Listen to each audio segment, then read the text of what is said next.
welcome to the Katagolan Forum 2025 Indo-Pacific Security Dialogue. The opening ceremony will begin shortly. I'd like to invite all of you to please take your seats and please silence your mobile devices. Once again, thank you all for coming. Thank you.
Distinguished guests, ladies and gentlemen, good morning and welcome to the Katagolan Forum 2025 Indo-Pacific Security Dialogue.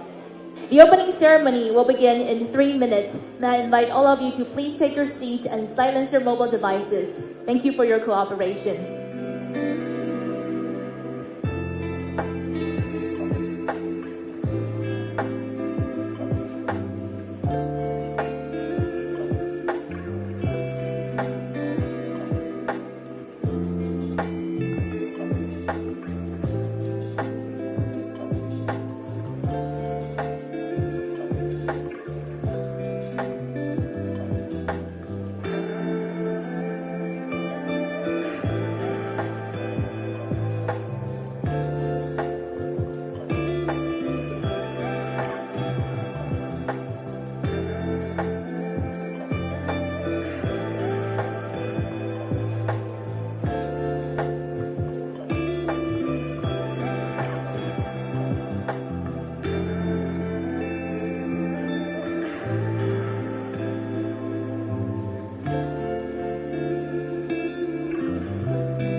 Distinguished guests, ladies and gentlemen, welcome to the Katagalan Forum 2025 Indo-Pacific Security Dialogue. The forum is about to begin shortly. May I invite all of you to please take your seats and silence your mobile devices. Once again, thank you for joining us today. Thank you.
Distinguished guests, His Excellency Mr. President Lai Ching-te has arrived. Please join me in welcoming His Excellency with a big round of applause. Welcome.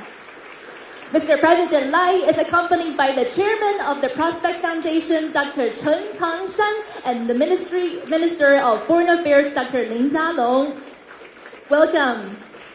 Thank you all for joining us today at the Katagalan Forum 2025 Indo-Pacific Security Dialogue. Welcome. Once again, thank you all for joining us today in the Katagalan Forum 2025 Indo-Pacific Security Dialogue. Please take a seat. Welcome.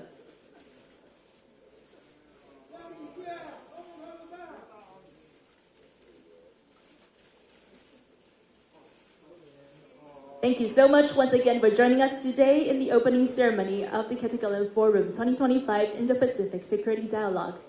Welcome.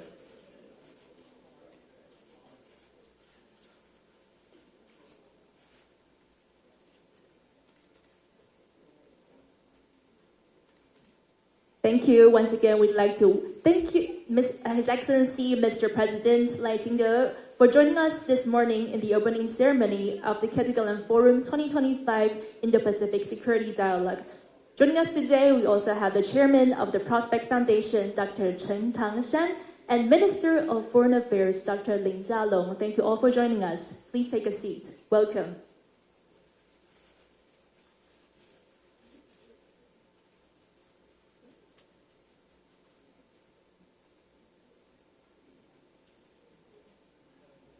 Distinguished guests, ladies and gentlemen, welcome to the Katagalan Forum 2025 Indo-Pacific Security Dialogue hosted by the Prospect Foundation and the Ministry of Foreign Affairs, MOFA. To begin, I'd like to invite the Chairman of the Prospect Foundation, Dr. Chen Tangshan, to deliver his opening remarks. Ladies and gentlemen, please join me in welcoming Dr. Chen Tangshan. Welcome. Chairman, this way. Welcome.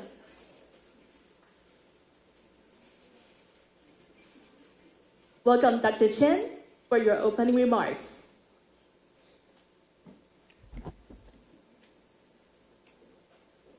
Please.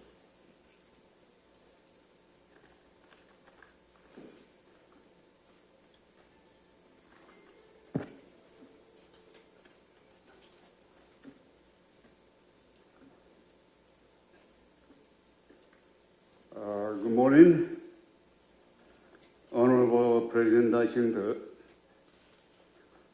Right Honorable Prime Minister Johnson,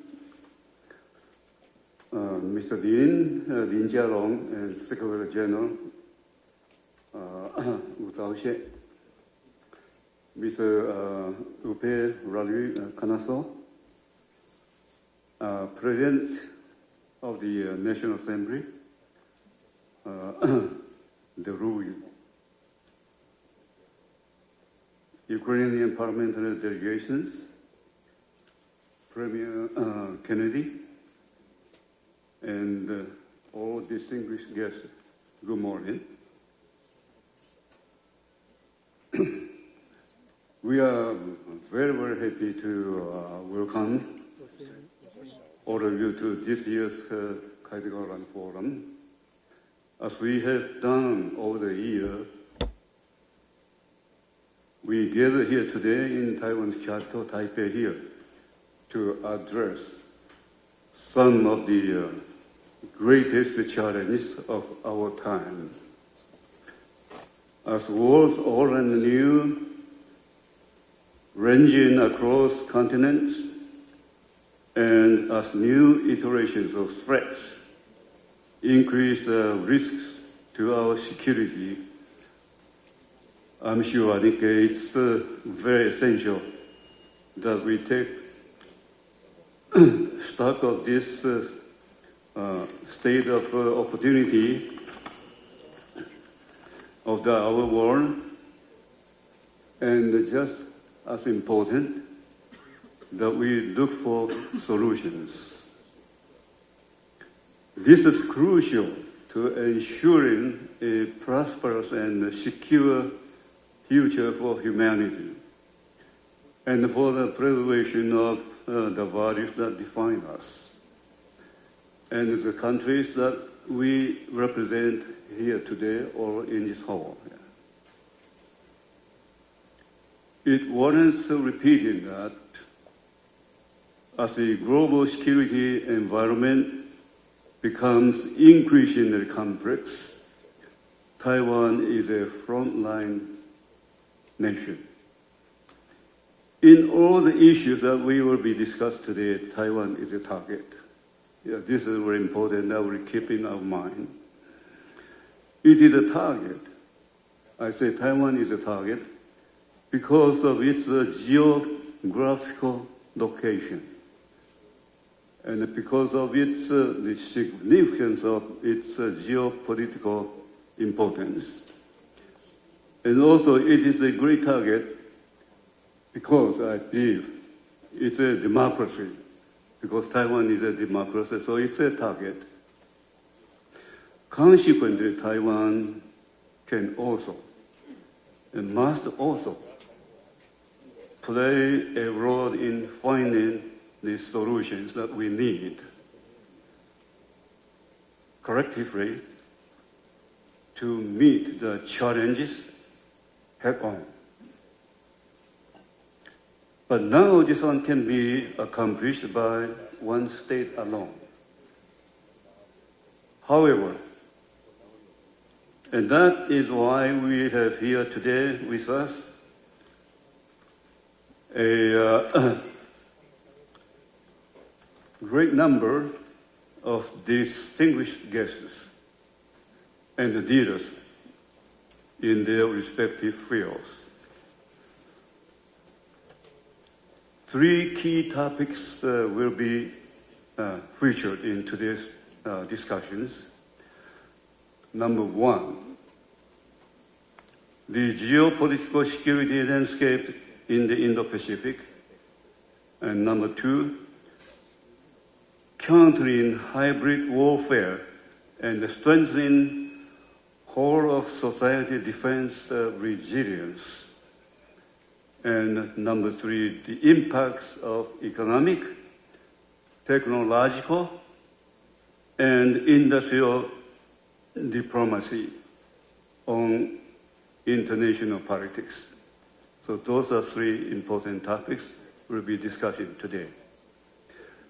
We understand our is a really rapid changing world, and the vigorous of time and politics compels us to be on the lookout for new threats, new responses, and of course, new opportunities. In order to do this, we need to clearly identify our opponents, the means by which they seek to undermine and defeat us, and the ways by which we can respond, we can mitigate and counter these threats. So from the threat, we understand from this threat of traditional warfare to the use of new technologies, and from the threshold of conventional war to the dislocations of rapid economic transformation and technological advances. So this is a world that faces us today. If we put our minds together, I believe, as we are doing today here,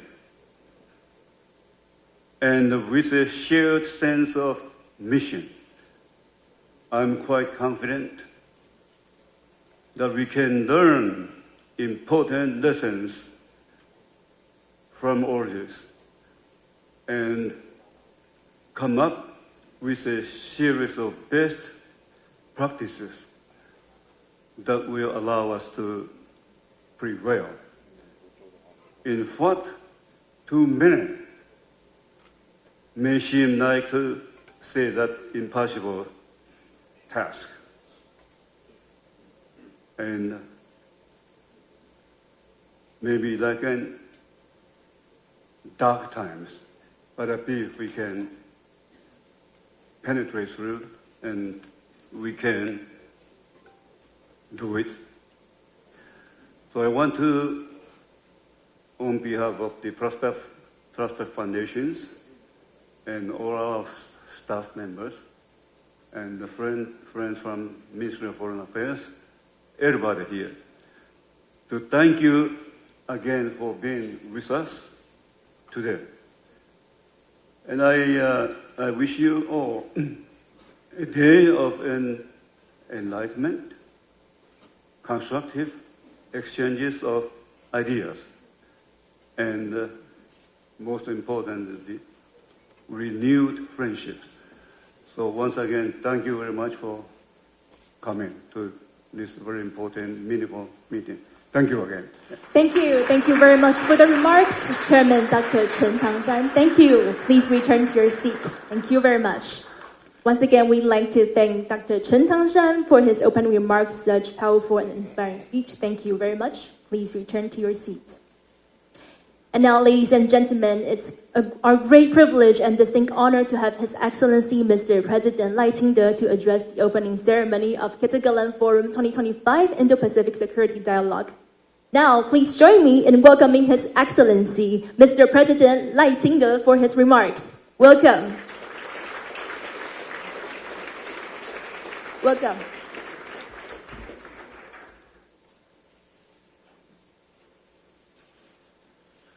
Prospect Foundation Chairman Chen Tangshan, former UK Prime Minister Boris Johnson, Minister of Foreign Affairs Lin Jialong, former French National Assembly President François Rugy, experts and scholars from around the world, all the distinguished guests here today, good morning.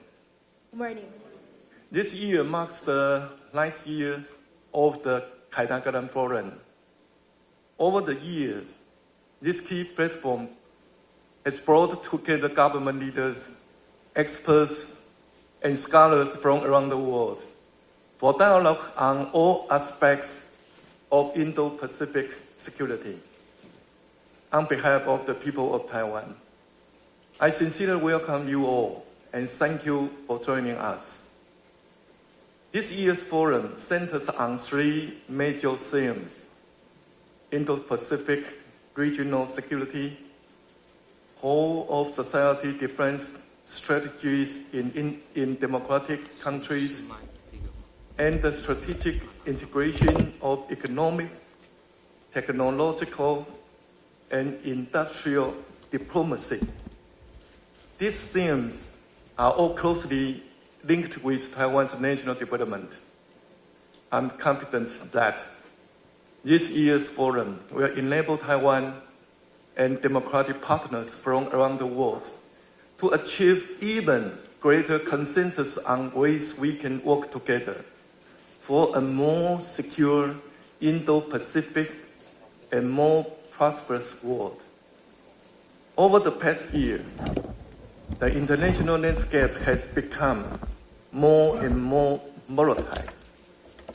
The Russia-Ukraine war is still ongoing, and conflict in the Middle East has only intensified. Meanwhile, China's military activities in the Taiwan Straits and East and South China Seas pose unprecedented challenges to rules-based international order. As authoritarianism continues to expand, democratic nations must join even closer in solidarity to defend our values. Taiwan holds a key position on the fourth island chain, making us a keystone of Indo-Pacific peace and stability. In view of this, we have been moving forward with the 4 pillars of Peace Action Plan since I took office. This includes boosting our national defense, building economic security, demonstrating stable and principled close-trade leadership, and promoting values-based diplomacy. Our government remains committed to maintaining the status quo and ensuring peace and stability across Taiwan Straits. At the same time, we will deepen partnerships with other democratic nations to advance global prosperity and development. Taiwan is also taking the initiative to enhance our whole of society defense and resilience. This July, we introduced National Solidarity Month. This combines our yearly Hanguang military exercises with new urban resilience drills. The initiative expanded civil participation and through military-civilian cooperation, helped verify the resilience of government agencies and people throughout the nation to address extreme situations. Alongside these efforts, we are continuing to reform and invest even more resources in our national defense. Next year's defense budget will reach a target of over 3% of GDP to boost Taiwan's self-defense capabilities. Taiwan will also continue to enhance its economic resilience and steadily advance its economic security, while we further deepen our economic and trade cooperation with other countries. We will keep upgrading our 5 trusted industry sectors of semiconductors, artificial intelligence, military, security and surveillance, and next-gen communications. A nation's strength and its democratic footing are grounded firmly in its economy. I'm confident that if democracies can join hands in creating more robust, more resilient, global democratic supply chains, we can support even more economic prosperity and further consolidate our democracy. To all dear friends of Taiwan, in this turbulent global landscape, Taiwan stands on the front lines of authoritarian threat, which is also the forefront of the global defense of democracy. Thus, we know how precious peace is. And we recognize that peace in the Taiwan Strait is not just a regional issue, but a shared responsibility for economic stability and security around the world. As a responsible member of the international community, Taiwan will stand with the world's democracies to face challenges, uphold the rules-based international order, defend peace through strength, and protect our hard-earned, free, and democratic way of life. Once again, thank you for participating in this dialogue and for standing with Taiwan. I wish you all lively and productive discussions today and a great stay in Taiwan. Thank you. Thank you. Thank you very much, Mr. President Lai, for addressing the opening ceremony. And due to the scheduling considerations, Mr. President has to depart from the forum. Ladies and gentlemen, please once again join me for a round of applause to thank His Excellency, Mr. President Ai for joining us this morning. Thank you very much. Many thanks to Mr. President Ai and all our distinguished guests for gracing the opening ceremony of the Katagalan Forum 2025 Indo-Pacific Security Dialogue with all of your presence. Thank you so much for joining us today. And now, ladies and gentlemen, please thank all our guests here today. Thank you very much, Mr. President, for joining us and giving us an opening speech. Thank you very much. Please once again thank Mr. President and all our guests here today. Thank you. Thank you very much for joining us. Thank you. And now, ladies and gentlemen, our first keynote speech will begin shortly in about 10 minutes, and we will now take a short break. And in 10 minutes, we will resume our forum, so please remain seated during this time. If you need to step out, please be sure to return to your seat by 9:40 a.m. as we will begin promptly. Thank you very much. Thank you.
Distinguished guests, ladies and gentlemen, our next session will begin in about 5 minutes. I'd like to invite you to please take your seats and silence your mobile devices. Our next session will begin in about 5 minutes. Thank you.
Ladies and gentlemen, our next session is about to begin shortly. I'd like to invite all of you to please take a seat immediately. Thank you very much for your cooperation. Our next session is about to begin shortly. Thank you.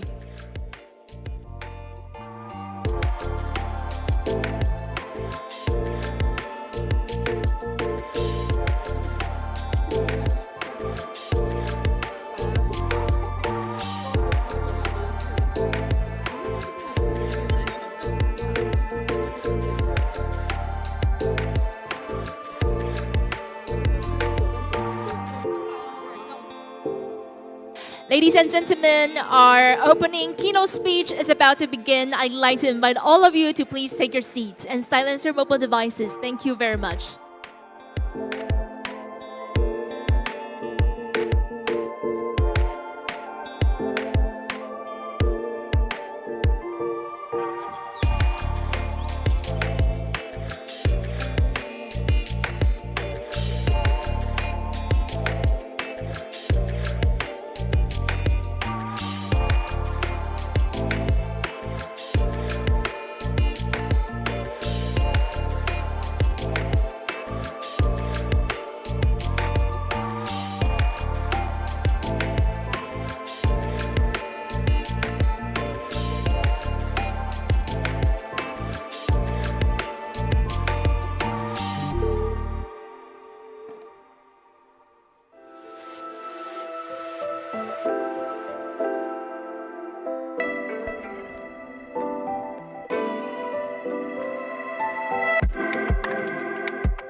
Ladies and gentlemen, once again, I'd like to invite all of you to please take your seats as our next session is about to begin.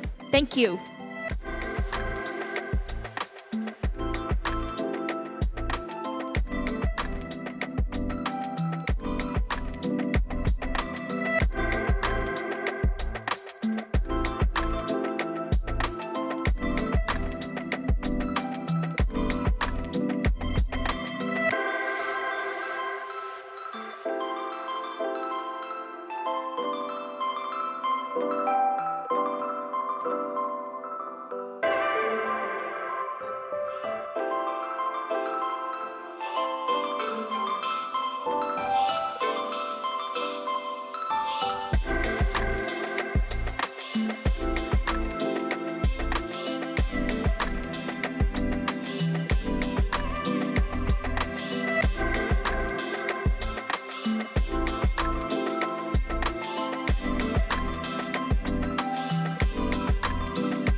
Ladies and gentlemen, I'd like to invite all of you once again to please take your seat as our next session is about to begin. Thank you very much for your cooperation. Thank you.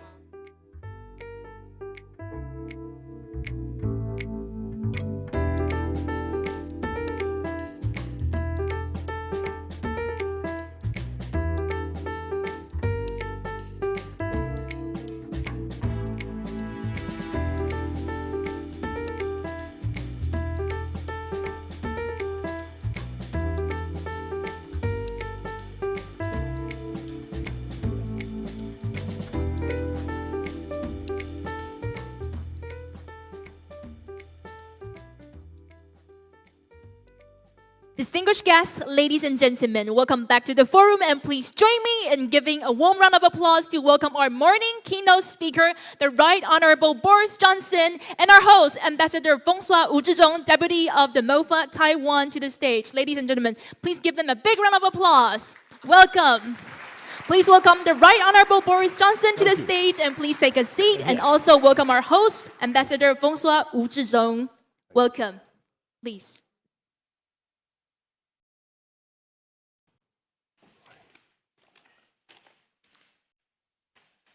Distinguished guests, ladies and gentlemen, mesdames et messieurs, 各位 bonjour, 大家早安.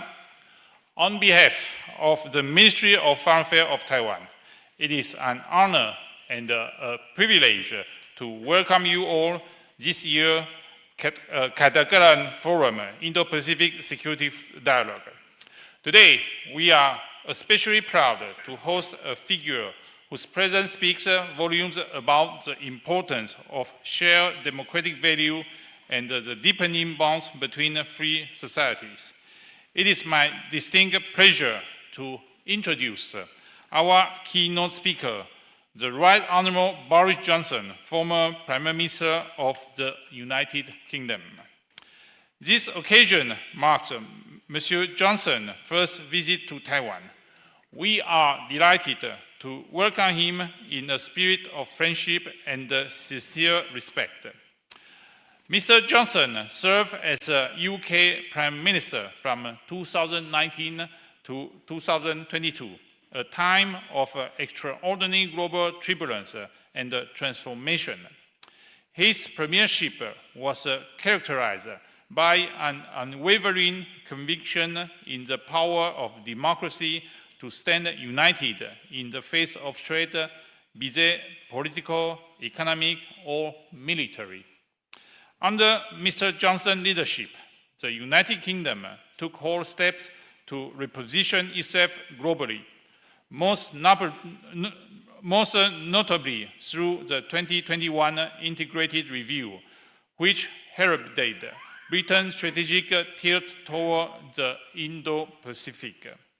This reorientation acknowledged the region's growing importance to worldwide peace and prosperity, and it paved the way for deeper cooperation with like-minded democracies, including Taiwan. In particular, when the United Kingdom held the G7 presidency during Mr. Johnson's term in 2021. The G7 leaders' communique for the first time explicitly underscore the importance of peace and stability across the Taiwan Strait. This marked a collective sharpening of the G7 focus on Indo-Pacific affairs and represented a meaningful expression of support for Taiwan's security and international presence. Taiwan deeply appreciated Mr. Johnson's commitment to upholding democratic value and his role in fostering a more inclusive and rule-based international order. Mr. Johnson has never shied away from speaking truth to power. He has been one of the clearest and the most consistent voices in Europe in support of Taiwan's democracy and in calling attention to rising tension across the Taiwan Strait. His stance has underscored the importance of maintaining peace, stability, and freedom of navigation in this vital region, and has contributed significantly to international awareness and resolve. At the same time, Mr. Johnson has played a leading role on the global stage in responding to Russia's war of aggression in Ukraine. During his premiership, the United Kingdom moved swiftly to implement strong sanctions against Moscow, provide robust military and humanitarian aid to Kiev, and a ready international partner in defense of the principle of sovereignty and international law. His leadership on this issue demonstrated a profound commitment to collective security and democratic resilience. But Mr. Johnson is more than a leader of consequence. He is also a powerful and persuasive communicator. His ability to link strategic vision with human values and to speak candidly in defense of liberty makes his voice a particularly vital one in today's increasingly contested world. As Taiwan continues to work with a global partner to safeguard peace in the Indo-Pacific and uphold the rules-based international order, we are honored to count Mr. Johnson as a friend and a supporter of Taiwan cause. Ladies and gentlemen, mesdames et messieurs, 各位女士先生, please join me in extending a very, very warm welcome to our distinguished keynote speaker, the Right Honorable Boris Johnson. Thank you, Deputy Minister Wu. And ladies and gentlemen, please welcome the Right Honorable Boris Johnson for his speech. Welcome. Well, Minister Wu, thank you very much for that wonderful introduction, the longest and most enthusiastic introduction I've had for a very long time. Li ho, everybody. Ni hao. Very, very good to see you. And Mr. Chairman of the Prospect Foundation, Monsieur le Président de l'Assemblée Nationale, ministers, colleagues, friends, Ukrainian friends who are here, thank you for this invitation. It's wonderful to be here in Taiwan at last, because until yesterday, I had only seen this country on my lockdown Peloton machine, which had a screen on the handlebars giving me the illusion that I was cycling on the coastal path of Taiwan. And so for day after day, I was up on the top floor of number 10 Downing Street, puffing away on my exercise bike and watching the rain-slicked tarmac of Taiwan spool away in front of me. And I believed I was on this magic island. And I noticed several things. I noticed how beautiful it is. And I also noticed, by the way, how sheer, how vertical the cliffs are and how difficult to attack, which is a point I think that deserves to be more widely noted. But I couldn't see any people, and I couldn't see the culture, and there were no clues as to Taiwanese society, except it all seemed very clean and very well organized. And it was irritating because I wanted to find out about the incredible Taiwanese triumph which I believe will be in the key technology of the 21st century. And so I've come here really as a pilgrim and as an admirer from a distance of Taiwan, and as a total believer in AI and an addict of ChatGPT. And look, I don't mind if ChatGPT occasionally makes things up or gets things wrong, because it's so polite and so good for my ego. And imagine having a little friend who tells you every day, you had a brilliant and original idea. You're so clever, says ChatGPT. Me love you long time, says ChatGPT. And it's all free. It's absolutely fantastic. And far from fearing the future, I look forward to the day when artificial intelligence goes through the protected bourgeois professions like a whirlwind of fire, torching the ridiculous, time-consuming, and don't you agree? Time-consuming, expensive nonsense conveyancing, planning applications, way leaves, all this legal stuff. All this stuff that's been used to hold people like me to ransom for generations. And look, I mean, don't worry, all the people who do these jobs, you know, the accountants, lawyers and so forth, they're going to get other jobs. It's going to be fine, because great technological change always ends up creating more well-paid jobs than it destroys. And we will solve the problem of social care workers, the shortage of social care workers, which we have in our country, not with more immigrants, but with, I think, eventually ChatGPT. ChatGPT androids, reminding the elderly to take their pills in a tirelessly polite and deferential manner. AI is going to help humanity in millions of ways that we can only guess at right now. It's the biggest advance in cognitive power I've seen in my lifetime. It has the potential to be bigger than the internet, bigger than Gutenberg, bigger than print itself. And all of it is made possible by Taiwan, isn't it? It's true. As I'm sure you all know, about 95%, perhaps even 100% now, of the sophisticated microprocessors that are necessary for AI are made here through the genius of Taiwanese manufacturers' atomic-level precision in lithography and etching. I remember when I first became Prime Minister of the UK in 2019, I said, look, you know, I was aware of this thing. I said, look, we've got to catch up with Taiwan. We can't lag behind. I said to my officials, how much would it cost for us to build a fabrication plant here in the UK? And they said £9 billion to begin with. I thought that seemed quite a lot. But I said, okay, right.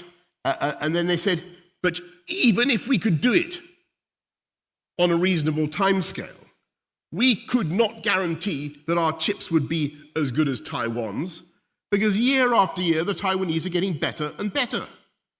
And year after year, these Taiwanese chips put new distance between themselves and their competitors.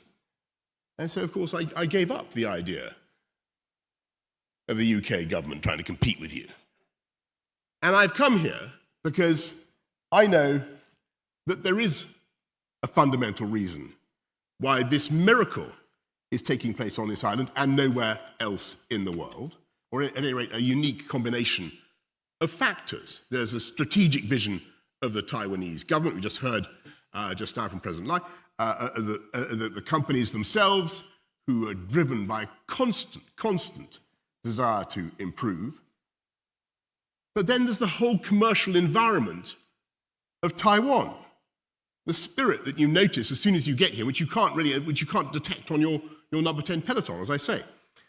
And it seems to me that there is a zing and an energy and an optimism here because this is a free country where everyone has the equal protection of the law, where you don't have to worry that someone is going to steal your intellectual property because you have security of IP, and where you don't have to bribe some party apparatchik to get a contract because, on the whole, corruption here is very low. And that freedom, under the law, gives people tremendous confidence to invest and to take risks, commercial risks, that they might not otherwise take, and therefore to innovate. And I think that is why Taiwan leads the world in what is currently the world's most important technology. And so, of course, it follows that it's vital, not just for Taiwan, but for the West, for my country, for the whole world, that we protect that freedom here in Taiwan. Because I think I can safely say after 24 hours that we have a miracle here in this country. A Chinese country of 24 million people where the population feels free, feels different, and feels a strong sense of Taiwanese identity. And as far as I understand things, the majority of people do not, on the whole, want to declare that they are immediately a sovereign state independent of Beijing. Have I got that right? That seems to be the general, or a view of a large number of people, because they're aware of the sensitivities on the mainland. All they want, as we've heard from the President earlier on, all they want is to protect the status quo, to protect democratic self-government and the freedom that is at least partly responsible, I believe, for your success. And the sad thing about what is happening now is that it is not the people of Taiwan who are demanding unilateral constitutional change, is it? On the contrary, it's Beijing that is insisting without the slightest evidence that the current arrangements are somehow unsatisfactory. And every day, we see it on our TV screens. The People's Republic of China is trying to bully Taiwan into submission. And the PRC is sending boats into Taiwanese waters and planes into Taiwanese airspace as if to remind the world, as though we needed reminding, of the might of the Chinese armed forces, and thereby signaling their intention by 2027, we're told, which is not very far away at all, to impose Chinese communist rule on this island, to eradicate democracy, to impose unification, and basically to run the place from Beijing. And they are signaling, and they've said expressly, that if necessary, they are willing to use force. And of course, around the world, people look at the relative size of the two entities, population size, Taiwan versus the People's Republic of China, 24 million versus 1.3 billion, or whatever it is. And they wonder how Taiwan could possibly survive in such a struggle. I mean, around the world they do. I don't think they worry about it here, do they? Anyway, do you think Taiwan, let me ask you seriously, do you think Taiwan can survive? Do you think this blessed island, this happy accident of history, can keep its free and democratic status? Do you? Yes. Good. Well, I'm here to assure you that I also believe that Taiwan can and Taiwan will, because it's plain to me that freedom is what the people of Taiwan want. And in the phrase of John Stuart Mill, you are lovers of your own liberty.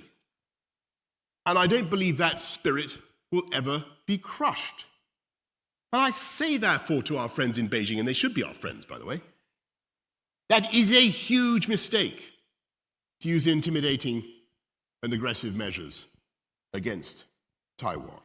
And that publicly to contemplate violence is madness. Because the minute you use force to make a unilateral change to the status quo, you risk a chain of events that you cannot control, because that is, I'm afraid, what war always means. And we know, of course, that there are currently ambiguities in the official US position, the official British position, about what we would all do in the event of an attack on Taiwan. And that is for the very good reason that no one wants to get drawn into a discussion about a set of circumstances that we all passionately hope to avoid. But you also know, because you've seen it at this conference and previous versions of this conference, that there are already powerful, distinguished American politicians who are willing to speak up for the defense of Taiwan. And you know that there are many in Washington who are absolutely determined to prevent what America fears would be a major change in the balance of power in the Asia-Pacific region and in the configuration of the political configuration of the first island chain. Washington is passionately against that. And by the way, we all know that the United States has the ability, the sheer kinetic power, to change the course of any war on the planet. And I know, we know, in my country, that if America did get engaged in some operation, then the chances are that they would ask for assistance from their closest partners, their AUKUS partners, for instance, France too, I have no doubt, Britain, Australia, and others. And you'll have heard the other day what our Defence Secretary, our Labour Defence Secretary, John Healey, said about the natural instinct of Britain to help its friends and allies. Now, I don't think he was talking about any particular scenario or how in particular Britain or any other European country would react. Because the truth is, right now, we don't know how it would look, how it would feel, what the occasion would demand from the Western powers. We're uncertain. And that is the whole point. That is how disasters begin. It is far easier to start a war than to predict how it will go. And you only have to go back 3 years to see how an active war can trigger consequences that are entirely unforeseen and unintended. And there are clear differences between Taiwan and Ukraine. Analogies are not always accurate. But there are some lessons that can certainly be drawn. And when Putin invaded Ukraine in February 2022, he did not expect that by now Russia would have sustained 1 million casualties with 250,000 dead, did he? He didn't bargain for that. He didn't expect that after the colossal expense of Russian blood and treasure, he would still only control about 18% of Ukraine. Slava Ukraini, by the way. Slava Ukraini. He never expected that the Ukrainians would resist so heroically, or that they would receive such steadfast and generous Western support. Started, by the way, by President Trump when he gave the Javelin missiles. The war has been appalling for the poor and blameless people of Ukraine. It's been a disaster for the world. It has also been a total catastrophe for Putin. He will go down in history, not as the man who reunited the two most important parts of the former Soviet Union, not as the man who brought Ukraine back under Moscow's control. He will be remembered as the man who, by his arrogance and impatience, created in the hearts of Ukrainians an absolutely inextinguishable national feeling and desire for independence. Putin is not the man who restored Russian pride. He is the man who gambled on violence and lost, and believe me, he is going to lose. And I think in the Trump White House, the scales have now fallen from their eyes about Putin. And there is a real possibility that in just a couple of days, I think August the 8th, isn't it? Those countries, third countries that have been enabling Putin's war by buying his hydrocarbons, India and China,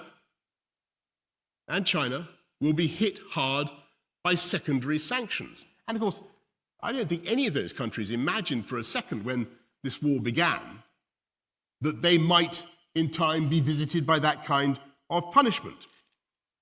And I dwell on the lesson of Ukraine, not because the comparison is perfect. Clearly, there are important differences. But to make this basic point that if you trigger violence, then you are firing a Sarajevo pistol that can lead to disaster for you and for the entire world. And so that's why it's so vital that we address this problem in a way that I think the people of Taiwan want. We heard it just now from the President. It's vital that we address it in the way that I think the people of Britain want and the world want. And that is to have peaceful dialogue across the Straits of Taiwan. And I think, we can be totally respectful, but we should ask our colleagues in Beijing to explain just why is it so essential to you to conquer Taiwan? When this island presents no conceivable threat to the mainland, is it really worth the risk? Is it really worth the risk, Beijing, when the consequences for the whole world could be so dire? And by the way, is it really necessary for every segment of the Chinese population to be ruled by the Chinese Communist Party? Can there not be places, beautiful places, that are differently Chinese? Of course there can. I think, by the way, I think it's an advantage for Beijing to have this innovative society, this society is incredibly fertile in technological developments right next door, investing massively, by the way, in China. And at the same time, we say to our Taiwanese friends, and the purpose of my mission here today, we say to our Taiwanese friends, we're with you.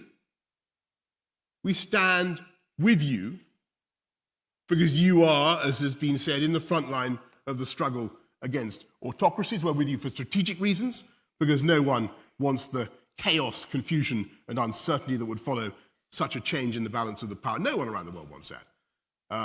No one wants war. And certainly no one wants Chinese domination of the first island chain. We're also with you, quite frankly, for economic reasons, aren't we? For your vital role in global supply chains, not least, as I say, in microprocessors. And all I can say in conclusion is that as China intensifies its pressure on Taiwan, I hope that we all, the West, America, the UK, all the Europeans, will have the courage not to tiptoe away, not to be cowed by our desire to be deferential to Beijing, but to stand with Taiwan and to deepen our economic partnership. That's what we need to do right now as the pressure intensifies on Taiwan. And last night, I can tell you, I've had a wonderful time in Taiwan so far. Last night, I went out to a restaurant called Din Tai Fung, I think. It was absolutely rammed with people, and they were eating more different and more complicated types of dumplings than I've ever seen in my life. It was a sort of temple to dumplings, this place. It was devoted to the cult of the dumpling. And I met a guy there last night, and I'd met him before because actually, about 6 years ago, I helped to open the first Din Tai Fung. Have I got that right? Yeah. I happened to open the first Din Tai Fung in London, and they got me to make some dumplings very unsuccessfully. And I am thrilled to say that since then, there are now 3 such Din Tai Fungs in London, and Taiwanese influence is spreading the whole time. And UK-Taiwan trade, you should know, I am proud to say, is growing, and growing fast. £9 billion this year. Financial services, Johnny Walker, obviously seems to be very important. I noticed all sorts of different colour Johnny Walker, indigo label, mauve label. I don't know, I've never tasted any of these drinks, but they seem to be very popular here in Taiwan. Obviously very good for the Scottish economy. And we should intensify that economic partnership. And we are. I'm very pleased that the UK office here is well staffed and highly active. And in the end, folks, we're with you for the best reason of all, which is that we share your values. UK, Taiwan, we're two island democracies who understand that freedom is not just a wonderful thing because it helps you build a better silicon chip. Obviously it does, and Taiwan is the proof of that, right? I've made that argument. We're with you because we both understand that freedom is also a wonderful thing in principle, and it's a wonderful thing in itself. So thank you, Taiwan. Thank you for your bravery and for standing up for freedom in a very difficult and dangerous part of the world. You will have our support, and let us stand up for freedom together. Thank you all very, very much for having me at your conference today. Thank you. Thank you. Many thanks to the Right Honorable Boris Johnson for his inspiring and powerful speech. Mr. Johnson, please depart from your right-hand side. Thank you very much. Let us give him a round of applause once again as we thank him for his steadfast support and bid him farewell for his departure. Thank you. Mr. Johnson's unwavering commitment to the values of freedom and democracy and his enduring friendship with Taiwan are sincerely valued and will long be remembered. And once again, I'd like to also thank Deputy Minister Wu for hosting and presenting introductory remarks. Ladies and gentlemen, we will now take a short break. Our next session, the panel discussion 1, will begin at 10:30. Please return to your seat promptly before 10:30 and allow us to start the next session timely. And we have some refreshments and beverages prepared outside of the hall for you. And please be reminded to keep your valuables with you at all times. Thank you and see you later.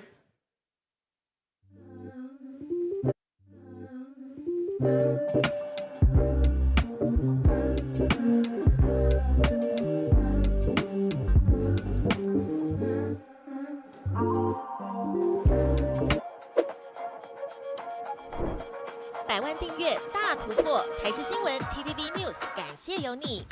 重要直播随时掌握，时事新闻不漏接，一刀未剪，新闻看得更完整。